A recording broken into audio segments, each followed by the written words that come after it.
Hello students, हम 8th class के synthetic fibre chapter के दूसरे पार्ट में और जो हमारा पहला पार्ट था वो बहुत बेसिक था और उसमें हम लोगों ने इंट्रोडक्शन में पढ़ा था कि फाइबर्स होते क्या हैं। तो अब हम उसके अगले पार्ट में जाने वाले हैं। जो फर्स्ट पार्ट है उसमें आप लोगों को बताया गया है नेचुरल फाइबर क्या होता है, सिंथेटिक फाइबर क्या होता है, क्या था हिस्ट्री फाइबर का। तो इस पार्ट को भी शुरू करने से पहले हम थोड़ा एक क्विक रिकैप ले लेना चाहेंगे ताकि हिस्ट्री हम लोग का क्लियर है कि फाइबर कैसे हमारी इस्तेमाल में आए। तो हिस्ट्री ये है कि जैसे जैसे इंसान डेवलप हुआ उसने अपनी सुविधाओं को बढ़ाया, खाने की चीज़ों को बढ़ाया, पहनने और रहने की चीज़ों को बढ़ाया, उसी में उसके साथ जुड़ा एक चीज़ फाइबर। तो फाइबर का सबसे पहला जो इस्तेमाल हुआ वो इंसानों ने नेचर से सीखा। जो लटे पेड़ पौधों से लटकती थी उन सब चीज़ों को देख करके वो समझे कि रेसाएं भी जो एक चीज़ होती है वो बांधने के, किसी भी चीज़ को पकड़ने के। आप देखे होंगे नेचुरली हर एक पौधों में या फिर सब्जियों में हेयर लाइक प्रोजेक्शन होता है जो निकला हुआ होता है, जो क्रॉल करने में, पौधे को ऊपर चढ़ने में मदद करता है। तो वहां से अर्ली मैंस ने सीखा कि किस तरीके से फाइबर का किस तरीके से रोल है उनकी लाइफ में। धीरे धीरे उन लोगों ने भी फाइबर का इस्तेमाल किया। तो जो फाइबर है उसका हमारे जीवन पे बहुत पुराने समय से इम्पैक्ट पड़ा है। अब चलिए कहां कहां हमको फाइबर का इस्तेमाल मिला है इन सब चीजों पर गौर कर लेते हैं। तो जो सबसे पहले बात कर ले कि धरती पर कौन कौन से ऐसे भूभाग थे, हिस्से थे जहां की सिविलाइजेशंस काफी डेवलप थी, तो उसमें आता है अपना इंडिया, चाइना और इजिप्ट। हड़प्पन सिविलाइजेशन जो कि आज से लगभग 2000 BC में जिसका अकाउंट मिलता है, 2000 से 2500 BC मिलता है। तो हम ये लगा सकते हैं कि अनुमान लगा लें तो आज से 4500 वर्ष पहले की बात है। तो वहां पर कॉटन का प्रूफ मिला है। जब हम इजिप्ट में चले जाएं तो इजिप्ट के लोग जो थे, इजिप्शियन जो थे, वो भी मम्मी बनाते थे और मम्मी बनाने के लिए वो मम्मी के ऊपर कपड़े का एक बहुत कवरिंग करते थे। मम्मी को, डेड बॉडी को कपड़े से लपेटते थे। वो जो कपड़ा होता था वो लिनेन का होता था। फिर एक और भी घास थी जिसका इस्तेमाल किया जाता था, वो घास थी हेम्प का। हेम्प नामक एक घास है। ये घास जो है अभी भी माना जाता है कि सबसे तेज ग्रो करने वाली घास है और इसका वाइडली इस्तेमाल किया जाता था पहले के टाइम में फाइबर बनाने के लिए। इसी चीज का ग्रीक में इस्तेमाल होता था। जो जहाज होती थी, जहाजों में जो पाल लगाए जाते थे, जिसको हम लोग कहते हैं, जो कपड़े का एक जो हिस्सा होता है, वो भी हेम्प घास से बनाया जाता था। चाइना वाले हेम्प का इस्तेमाल करते थे। तो ये सारी जो कुछ चीजें हैं, इतिहास हमको बताता है कि फाइबर के बारे में लोगों की जानकारी पहले से ही थी। लोगों ने इन सब चीजों को जान लिया था। चाइना ने सबसे पहले से डिस्कवर किया। तो सिल्क, कॉटन, हेम्प, इन सब चीजों से हमारा कंसेप्शन पहले ही क्लियर हो चुका था। हम फाइबर जैसे किसी चीज को जान चुके थे और जानना ही नहीं। देखिए कॉटन भी है, कॉटन से हमको रुई मिलता है, उसको यार्न में कन्वर्ट करना, यार्न से फाइबर मतलब कपड़ा बनाना, फैब्रिक बनाना, ये एक लंबा प्रोसेस है। एक बहुत लंबी चौड़ी यात्रा हमारे पूर्वजों ने कवर किया है, तब जाकर के हमारे पास ये सिंथेटिक फाइबर तक हम आ चुके हैं। तो वो जब तक था वो तो नेचुरल फाइबर था, लेकिन जो सिंथेटिक फाइबर है वो शुरू होता है लगभग 1800 ईस्वी के बाद, 19th सेंचुरी में। 19th सेंचुरी में लगभग 1830 के बाद से लोग एक्टिवली शुरू हो जाते हैं केमिकली फाइबर्स प्रिपेयर करने में लग जाते हैं। जो सबसे पहला जो फाइबर बनाया गया, जो केमिकल की मदद से बनाया गया, वो था रेयन। ठीक है, और रेयन के बारे में मैं आज आप लोगों को ये सब चीजें बताने वाला हूं। लेकिन सबसे पहले सिंथेटिक फाइबर को समझ लेते हैं। तो सिंथेटिक फाइबर क्या है? तो thread like material obtained from chemicals by human effort is called synthetic fibre. वो फाइबर जो थ्रेड लाइक हो, ठीक है, जो थ्रेड लाइक मटेरियल हो, और कैसे ऑब्टेन किया जाता है? केमिकल्स के द्वारा ऑब्टेन किया जाता है। ठीक है, उसी को हम लोग सिंथेटिक फाइबर कहते हैं। सिंथेटिक फाइबर में सबसे पहला हमारा जो सिंथेटिक फाइबर है रेयन है। रेयन के लिए काम करना अलग अलग लोग शुरू करते हैं। ठीक, सबसे पहले जो एक पॉपुलर नेम आता है रेयन से रिलेटेड वो है जॉर्ज जॉर्ज ऑटोमास ये 1855 में ये बोले कि हम रेयॉन बना लिए हैं, ये फर्स्टली इन्वेंट किए। लेकिन रेयॉन को कन्वर्ट कर पाना थ्रेड में ये पॉसिबल हो पाया हिलेरी डे कार्डोनेट के द्वारा, जो कि 1889 में ये काम कर पाए, और ये फ्रांस से थे। उसी वक्त एक और व्यक्ति है सर जोसेफ विल्सन सॉन, ये सब जो लोग थे लगातार, अब समझिए 1855 से लेकर के 1889 लगभग 1890 तक लोग काम करते रहे केवल एक केमिकल मटेरियल को थ्रेड में कन्वर्ट करने के लिए, तब जाकर के रेयॉन कन्वर्ट होता है। रेयॉन को आर्टिफिशियल और सिंथेटिक सिल्क भी कहा जाता है। इसको समझते हैं, रेयॉन जो है सेलुलोज और कुछ केमिकल्स जिसमें हाइड्रोक्लोरिक एसिड भी होता है, सल्फ्यूरिक एसिड भी होता है, शायद सल्फ्यूरिक एसिड भी होता है, हाइड्रोक्लोरिक नहीं होता है, तो इसको मिला करके बनाया जाता है। सेलुलोज वुड पल्प से लिया जाता है, ठीक, वुड पल्प को कन्वर्ट किया जाता है पहले, ब्लेंड किया जाता है केमिकल्स के साथ, जिसमें लगभग वुड पल्प 80 to 85% होना चाहिए, और तब जाकर के इस पूरी मटेरियल को एक लंबे केमिकल प्रोसेस के बाद कहीं हम थ्रेड कन्वर्ट कर पाते हैं। तो इसीलिए इसको आर्टिफिशियल सिल्क भी कहा जाता है। रेयॉन जो होता है सिल्क लाइक प्रॉपर्टी देता है, लेकिन वो केमिकल से बनाया जाता है, ठीक है। और ये आर्टिफिशियल सिल्क या फिर सिंथेटिक सिल्क कहने का मतलब ये है कि एक सिल्क तो नेचुरल होता है, दूसरी चीज ये केमिकल के द्वारा बनाया गया है, ह्यूमन एफर्ट के द्वारा बनाया गया है, लेकिन याद रखिएगा इसको बनाने के लिए भी वुड पल्प का इस्तेमाल हो रहा है। इसीलिए रेयॉन जो है वो सेमी सिंथेटिक फाइबर भी कहा जाता है। सेमी सिंथेटिक फाइबर कहने का मतलब इंसान के द्वारा तो बनाया गया है, सिंथेसाइज तो किया गया है, लेकिन कुछ ना कुछ नेचुरल मटेरियल का भी इस्तेमाल उसमें किया गया है। अब ये समझते हैं प्रॉपर्टी ऑफ रेयॉन क्या है। तो rayon made up of wood pulp and chemicals, मैंने बता दिया है। आगे, rayon is cheaper than silk and can be died in varieties of colours. Rayon जो होता है सिल्क के जैसा होता है, सिल्क की जैसी ही प्रॉपर्टी देता है, लेकिन सिल्क से सस्ता होता है, ठीक है।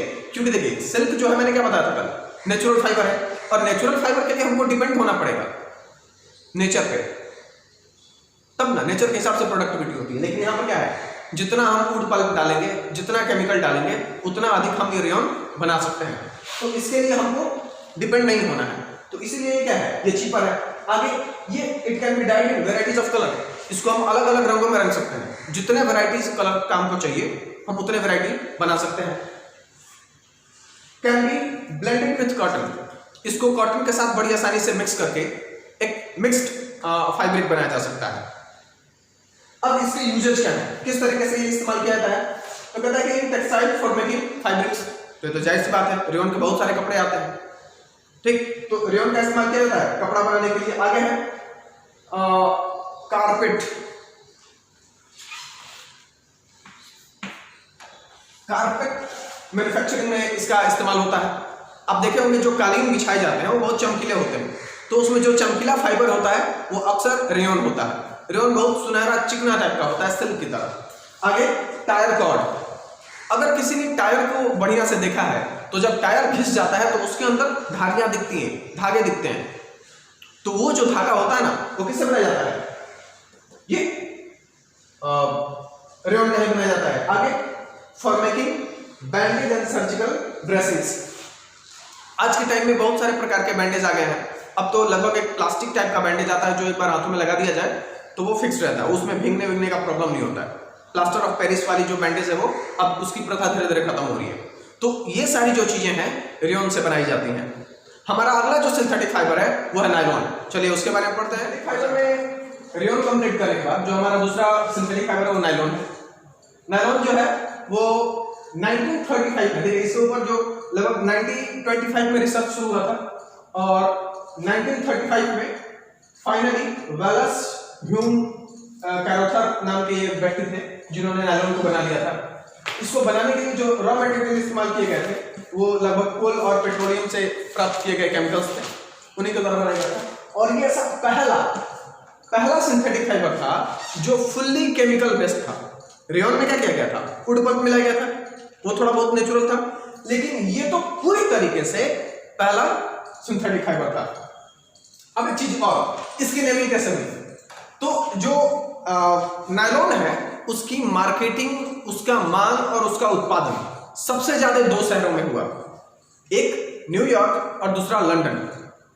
और इसी के कारण न्यूयॉर्क के NY को लिया गया और लंदन का LON लिया गया और इसका नाम क्या बना, नायलॉन। अब चलिए ऐसी कुछ प्रॉपर्टी को देखते हैं। तो nylon is very strong, elastic and lustrous. जो नायलॉन के फाइबर होते हैं वो काफी स्ट्रॉन्ग, बहुत मजबूत होते हैं, इलास्टिक होते हैं। इलास्टिक का मतलब समझते हैं, जो जैसे रबर होता है, तो रबर की जो प्रॉपर्टी होती है कि आप खींचेंगे और फिर से वो सिकुड़ जाए। रिगेनिंग कैपेसिटी को इलास्टिकनेस कहते हैं। और लस्ट्रसनेस, चमकीला, चमक होती है इस फाइबर में। आगे है nylon can be drawn into thin fibres. ये इसको आप पतले से पतले फाइबर में बना सकते हैं, क्योंकि केमिकल है।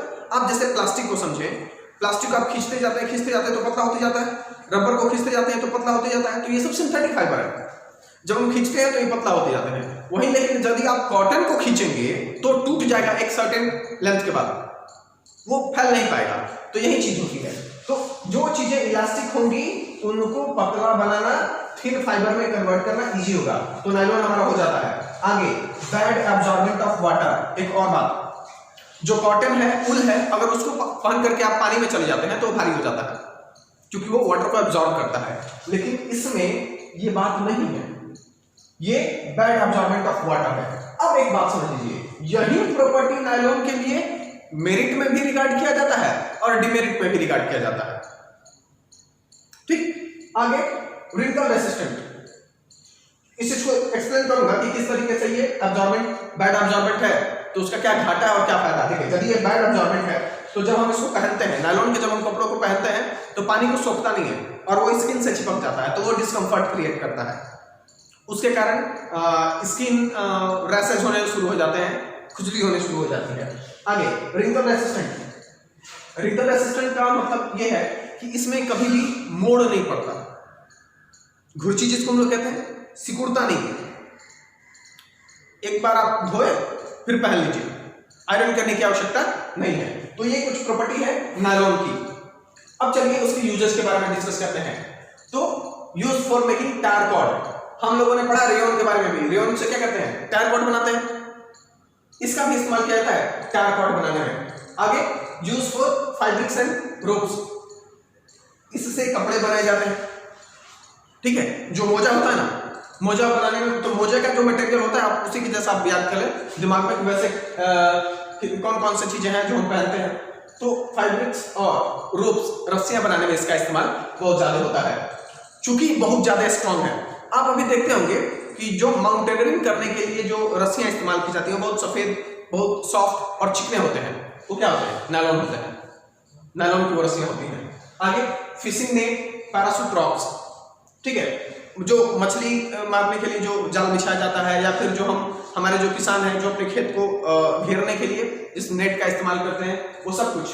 पैराशूट रॉक, पैराशूट जो होता है जिसपे जो डाइव करते हैं आसमान से, तो जो उस पैराशूट पे जो रस्सियां लगी हुई होती हैं वो सब कुछ नायलॉन के बने हुए होते हैं। एक रीजन है बहुत ज्यादा हल्का और बहुत ज्यादा स्ट्रॉन्ग। आगे साड़ी, सॉक्स एंड नेकटीज। ठीक है, तो ये आप ये सब पहनने वाली चीजें हैं, अब इसमें बताने की कोई जरूरत नहीं है। For making elastic hosiery. Hosiery क्या होता है, अब आप देखें तो आजकल फीमेल्स में ये एक प्रचलन चला है, वो लंबे लंबे मोजे की तरह हाथों में भी और पैरों में भी नेट जैसा कुछ पहनती हैं लोग। तो ये जो उसी को हम लोग होसरी बोलते हैं, विदेशों में ये बहुत ज्यादा प्रचलन में है। आगे है फॉर मेकिंग मशीन पार्ट्स। बहुत सारे ऐसे मशीन के पार्ट्स भी हैं, जैसे आप कभी अगर मशीन को देखे होंगे तो कुछ ऐसे वायर होते हैं या फिर कुछ ऐसी पाइप्स होती हैं जिसके ऊपर कपड़ा जैसा कुछ लपेटा हुआ होता है, नेटिंग होती है। तो वो जो पार्ट्स हैं वो नायलॉन की मदद से बनाया जाता है। तो इस तरीके से नायलॉन एक सिंथेटिक फाइबर है जो कि हमारे इस्तेमाल में आता है। चलिए हम अगले फाइबर की तरफ चलते हैं। सिंथेटिक फाइबर में रेयन, नायलॉन को पढ़ने के बाद अब हम अगले टॉपिक को पढ़ेंगे, पॉलिस्टर। पॉलिस्टर जो है ये एक सिंथेटिक फाइबर है और ये बनता है पेट्रोलियम प्रोडक्ट से। पेट्रोलियम से जो केमिकल्स निकलते हैं उनके मदद से ये बनाया जाता है। दरअसल इसको बनाने के लिए एक केमिकल रिएक्शन किया जाता है जो कि अल्कोहलिक पेट्रोलियम प्रोडक्ट और कार्बोजाइलिक पेट्रोलियम प्रोडक्ट के बीच में कराया जाता है, जिसके कारण एक रिएक्शन होता है। The reaction between alcohol and carboxylic acid is known as esterification. क्या होता है? स्टेरिफिकेशन। और स्टेरिफिकेशन के कारण एक बॉन्ड क्रिएट होता है ऐसा। आप एग्जांपल समझिए, जैसे आप एक एग्जांपल लीजिए, CH3COOH, ये एक कार्बोजाइलिक एसिड है, ठीक। और अगर हम इसका रिएक्शन कराते हैं C2H5OH, अगर OH लगा है तो वो अल्कोहल है, COOH लगा है तो वो कार्बोजाइलिक एसिड है। अब देखिए, ये अल्कोहल और कार्बोजाइलिक एसिड का जब रिएक्शन होगा तो बनता है CH3COO C2H5 plus H2O release हो जाता है। तो देखिए, अभी CH3 इसका ये जुड़ा, इतना पार्ट इसका जुड़ गया जो कि यहां पर है CH3COO, और यहां से जब H फटता है तो इसका ये पार्ट C2H5 और यहां का OH, ये दोनों मिलकर के H और OH मिलकर के बना देता है H2O। और इस तरीके से ये एक एस्टर है, ये जो बना है ये एक एस्टर का कंपाउंड है। आप ज्यादा मत समझे, लेकिन बस याद रखेंगे कि अल्कोहल और कार्बोजाइलिक एसिड के बीच में जब रिएक्शन होता है तो उस रिएक्शन को हम लोग कहते हैं स्टेरिफिकेशन, और उससे जो कंपाउंड बनता है वो एस्टर होता है। एस्टर स्वीट स्मेलिंग कंपाउंड होता है, मतलब कि एस्टर से खुशबू आती है। जो हमारा साबुन बनाया जाता है उसमें भी स्टेरिफिकेशन किया जाता है। हमारे जितने भी परफ्यूम होते हैं केमिकली जो प्रिपेयर किया जाता है उनमें भी स्टेरिफिकेशन से एस्टर मिलाया जाता है। एस्टर का जो केमिकल सिंबल है वो ऐसा है, जिसमें कि कार्बन डबल बॉन्ड के साथ ऑक्सीजन से जुड़ा होता है, सिंगल बॉन्ड के साथ ऑक्सीजन, और फिर ये इस तरीके का कुछ बॉन्डिंग होता है। तो पॉलिएस्टर जो है, देख रहे हैं आप, पॉलीएस्टर, बहुत सारे एस्टर जब मिलते हैं तो पॉलिएस्टर बनता है। इसको पॉलिएस्टर को डिस्कवर किसने किया था? तो डिपॉन्ट लैब है, वही लैब जिसमें नायलॉन बना था। तो यही डिपॉन्ट लैब ने लेट 1930s में इस पॉलिएस्टर को बनाया था, और ये भी पूरी तरीके से केमिकल से बना हुआ था। अब आगे बढ़ते हैं, प्रॉपर्टी क्या होता है इसका? तो फाइबर्स आर स्ट्रॉन्ग। तो पॉलिएस्टर के फाइबर बहुत स्ट्रॉन्ग होते हैं, लेकिन ये सॉफ्ट नहीं होता नायलॉन की तरह। नायलॉन को हम अपने शरीर के ऊपर रगड़ेंगे तो कोई घर्षण नहीं होगा, वो हम सह सकते हैं, लेकिन अगर पॉलिएस्टर को हम अपने शरीर के ऊपर रगड़ेंगे तो चमड़ी फट जाएगी, ठीक। आगे है पुअर एब्जॉर्बेंट ऑफ वाटर। जो ये पॉलिएस्टर है वो पुअर एब्जॉर्बेंट ऑफ वाटर होता है। आगे ड्राइज इजीली। अब जब वाटर को कंटेन ही नहीं करेगा तो धूप में डालेंगे तो बड़ी आसानी से सूख जाएगा। रिंकल रेसिस्टेंट, इसमें रिंकल नहीं पड़ते हैं, इसमें सिकुड़ और मोड़ जो होता है कपड़ों में नहीं पड़ता है। आगे है इसके यूजेज क्या है। तो चूंकि इसमें मोड़ नहीं पड़ता है, पानी को बहुत ज्यादा एब्जॉर्ब नहीं करता है, तो बहुत सारे इसके इस्तेमाल है, जिसमें कि सारी ड्रेस मटेरियल्स एंड कर्टेन्स, जो पर्दे होते हैं, ये सब चीजें बनाई जाती हैं। आगे for making blend with cotton and wool. Blend का मतलब मिक्स होता है। तो जब हम लोग एस्टर को, पॉलिएस्टर को मिलाते हैं कॉटन के साथ, ठीक, तो वो कॉटन के साथ और वूल के साथ जब बनाते हैं तो टेरिकॉट, पॉलिएस्टर का ही एक भाग होता है टेरिलीन। तो वही जब टेरिलीन को जब हम कॉटन के साथ मिलाते हैं तो टेरिकॉट बनता है, और वूल के साथ मिलाते हैं तो टेरी वूल बनता है। आगे sails for the sail boat. जो जहाज होती हैं उनमें आप देखेंगे, यदि पहले के जहाजों को देखेंगे तो उनमें बहुत बड़े बड़े कपड़े लगाए जाते थे, जिसको पाल कहा जाता है हिंदी में। तो वही जो बड़े बड़े कपड़े होते थे वो पॉलिएस्टर के लगाए जाते थे, ताकि अगर पानी के बहाव से अगर वो भीग भी जाता है तो बड़ी आसानी के साथ सूख जाए, जहाज का वजन भारी ना हो और वो किसी साइड में झुके नहीं। तो वो पॉलिएस्टर का बनाया जाता था। आगे water hoses for fire fighting. आप फायर फाइटर्स को देखें, वो एक लगता है कि बेल्ट की तरह मोड़ा हुआ है, और जैसे ही उसको स्टार्ट करते हैं तो बड़ी आसानी से खुल जाता है और पाइप भर जाता है। वो हल्का भी होता है। तो वहां पर जो पाइप बना हुआ होता है फायर फाइटिंग के लिए, वो भी किस चीज का होता है? पॉलिएस्टर का ही होता है। आगे कन्वेयर बेल्ट, पट्टा समझते हैं? पट्टा जो गाड़ियों में लगाए जाते हैं, मशीनों में लगाए जाते हैं, जिससे एक व्हील से दूसरा व्हील नचाया जा सके, पुल्ली नचाया जा सके, उसी को कन्वेयर बेल्ट कहते हैं। आगे दो और हम लोग सिंथेटिक फाइबर के बारे में डिस्कस करेंगे। एक होता है स्पेंडेक्स। स्पेंडेक्स एक ऐसा सिंथेटिक फाइबर है जो कि बहुत ही लचीला होता है, इलास्टिक नेचर का होता है। अक्सर हम देखते हैं हमारे जो कुछ अंडरगारमेंट्स आते हैं, जैसे हमारे अंडरवियर का जो ये रबर वाला पोर्शन होता है वो स्पेंडेक्स का होता है। आजकल लड़कियों के लिए लेगिंग्स, लड़कों का जींस जो कि स्ट्रेचेबल होता है, वो एक मटेरियल से बनाया जाता है जो कि सिंथेटिक फाइबर है और उसका नाम क्या है? स्पेंडेक्स।